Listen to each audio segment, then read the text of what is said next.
नमस्कार, welcome to my channel cooking with Renu Wala. तो आज हम बना रहे हैं स्ट्रॉबेरी की चटनी। ऐसी चटनी जो आप महीनों तक स्टोर करके रख सकते हैं, फ्रिज में रख दें। अगर बाहर रखनी है तो वो भी आपको बताऊंगी कि कैसे रख सकते हैं। ये चटनी इतनी टेस्टी लाजवाब बनेगी कि इससे पहले आपने कभी नहीं खाई होगी। ये हमने लिया है 250 ग्राम स्ट्रॉबेरी, बिल्कुल ताज़ी फ्रेश लीजिए 250 ग्राम। और इसके साथ ही हमने लिया 40 ग्राम 40 ग्राम्स शुगर चीनी और 75 ग्राम 75 ग्राम लिए हमने किशमिश और 100 ml 100 ml यानी कि लिया है सिरका विनेगर। अगर आपके पास किसी फ्रूट का सिरका है घर में तैयार किया हुआ, जैसे कि ग्रेप्स वगैरह का, तो वो भी आप डाल सकते हैं, उससे ज़्यादा ही टेस्टी बनेगी। आधा टीस्पून सौंफ पाउडर, आधा टीस्पून से थोड़ा सा कम लीजिए दालचीनी पाउडर, 1 टीस्पून लीजिए नमक और आधे से थोड़ा कम लीजिए ग्रेटेड यानी कि कद्दूकस किया हुआ अदरक और कांच का कोई भी कंटेनर जिसमें हम स्टोर करके रखेंगे। जिस भी प्रिजर्वेटिव की हम चीज़ें बनाते हैं, जिसे हम प्रिजर्व करके रखते हैं, वो हमेशा हमें कांच के बर्तनों और चीनी मिट्टी के कंटेनरों में ही रखनी चाहिए। अदरवाइज उसका जो ख़राब होने के चांसेस हैं वो बढ़ जाते हैं, हमारी चीज़ें जल्दी ख़राब हो जाती हैं जब भी आप स्टोर करें स्टरलाइज किए हुए हों। तो अब हम इसके बस पीसीज करेंगे, चॉप करेंगे, फिर करेंगे नेक्स्ट प्रोसीजर। मैं सभी स्ट्रॉबेरी को चॉप कर लूँगी, छोटा छोटा काट लूँगी।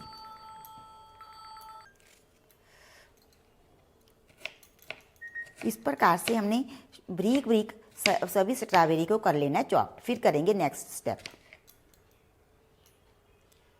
इसके बाद करेंगे हम नेक्स्ट स्टेप, पहले इसे अच्छी तरह चॉप कर लेंगे।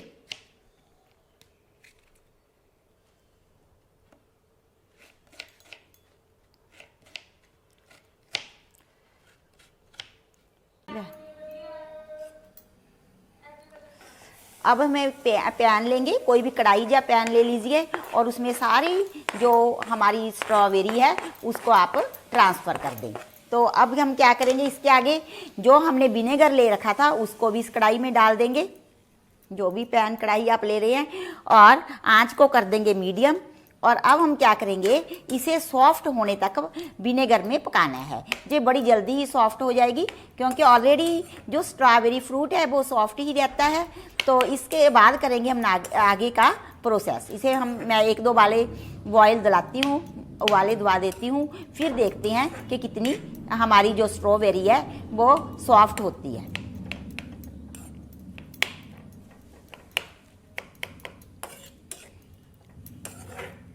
जो इतनी हमारी वेस्टेज निकली है, जो ऊपर का ग्रीन पार्ट रहता है, लीव्स रहते हैं, वो मैंने उतार दिए हैं और स्ट्रॉबेरी को कर लिया है चॉप। तो अब मैं 1-2 बॉयल आने तक इसे सॉफ्ट होने तक पकाती हूँ, फिर आपको बताती हूँ कि नेक्स्ट स्टेप क्या करना है। देखिए, हमने विनेगर के साथ यानी कि सिरका के साथ अपनी स्ट्रॉबेरी को पका लिया है, ये सॉफ्ट हो गई है। देखिए, इस प्रकार से छूने पर ये एकदम से कट रही है, बिल्कुल ऐसे ही कलछी जा रही है। तो अब आगे हमने क्या करना है, इसके साथ मैं मिलाऊंगी किशमिश।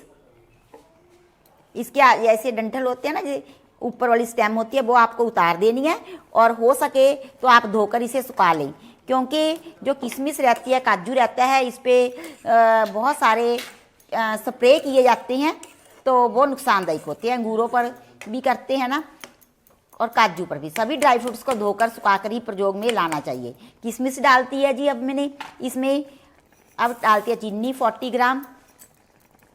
तो चीनी की मात्रा आप थोड़ी चेक भी कर सकते हैं, क्योंकि कई बार स्ट्रॉबेरी बहुत खट्टी होती है और कई बार मीठी होती है। अगर मीठी है तो आपको कम मिलानी पड़ेगी, थोड़ी बहुत, आधा चम्मच है, क्योंकि हम डालनी बहुत कम है इसमें। अगर ज़्यादा खट्टी है तो ज़्यादा मिलानी पड़ेगी, ये आप पे डिपेंड है। इसी के साथ मैं मिला रही हूँ अदरक कद्दूकस किया हुआ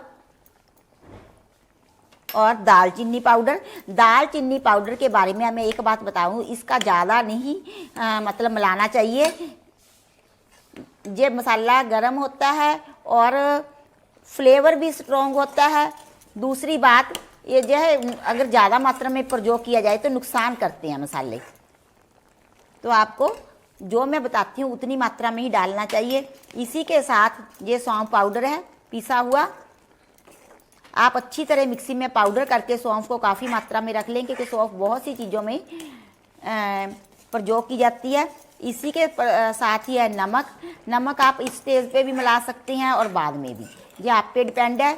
और सभी चीज़ों के मिलाने के पश्चात इन सभी चीज़ों को हमने गाढ़ा होने तक, जैसी कि चटनी की कंडीशन होती है रिक्वायर्ड कंसिस्टेंसी तक, हम इसे धीरे धीरे मीडियम टू लो आंच पर हिलाते हुए पकाएंगे, ताकि जो हमारी जो चटनी है वो पैंदे पे ना लगे। जलने पर इसकी दुर्गंध भी बुरी होगी, हमारी वेस्टेज भी हो जाएगी। बस अब मैं इसे पकाऊंगी, फिर बताऊंगी आपको कि ये कैसी बनी है।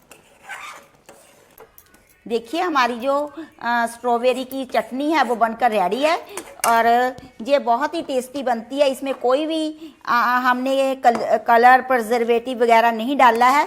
हाँ, रही बात विनेगर की, अगर आप विनेगर भी किसी फ्रूट का घर में तैयार किया हुआ डाल देते हैं तो ये हेल्थ के लिए भी बहुत ही बढ़िया एक चटनी बनकर तैयार है। आप इसे पराठे, चपाती, भटूरे, नान, पूड़ी और ब्रेड सैंडविच के साथ बहुत अच्छे से खा सकते हैं और ये बहुत ही स्वादिष्ट लगती है इन चीज़ों के साथ। तो अब आप कोई भी कांच का कंटेनर ले लीजिए, उसमें इस चटनी को फिल कर दीजिए।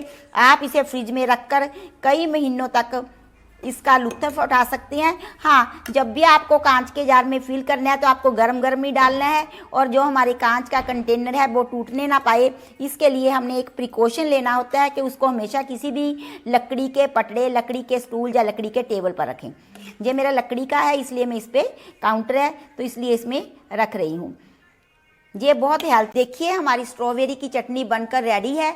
आप इसे फ्रिज में रखकर कई महीनों तक इसका लुत्फ़ उठा सकते हैं। अगर आपको लगे कि आपकी चटनी, आपकी बनाई हुई हाथ की चटनी अचार ख़राब हो जाते हैं और आप 1 साल तक स्टोर करना चाहते हैं, तो जब हम गरम गरम कंटेनर में भरने से पहले कढ़ाई को नीचे उतार लेंगे ना, जिस भी पैन में, सॉस पैन में आप बना रहे हैं, तो उसमें क्या करें, जितनी मात्रा में आज मैंने बनाई है, यानी कि 250 ग्राम स्ट्रॉबेरी के अगर आप बना रहे हैं तो इतनी चटनी में आप 1/4 टीस्पून सोडियम बेंजोएट लेकर जब कढ़ाई को आंच से नीचे उतार लें, उसमें अच्छी तरह मिक्स करके फिर कंटेनर में भर लें। तब ये जो चटनी आपकी साल से ऊपर भी समय तक खराब नहीं होगी। तो आप इस तरीके से मेरे को फॉलो करते हुए स्ट्रॉबेरी की चटनी बनाएं, इंजॉय करें परोठे, पूरी, नान, सैंडविच के साथ। तो अब हम मिलेंगे अपनी नेक्स्ट रेसिपी के साथ। तब तक एक मैसेज को रखिए, जात पानी बचाएं, पेड़ पौधे लगाएं और स्ट्रॉबेरी की चटनी का आनंद उठाएं। Bye bye, thank you.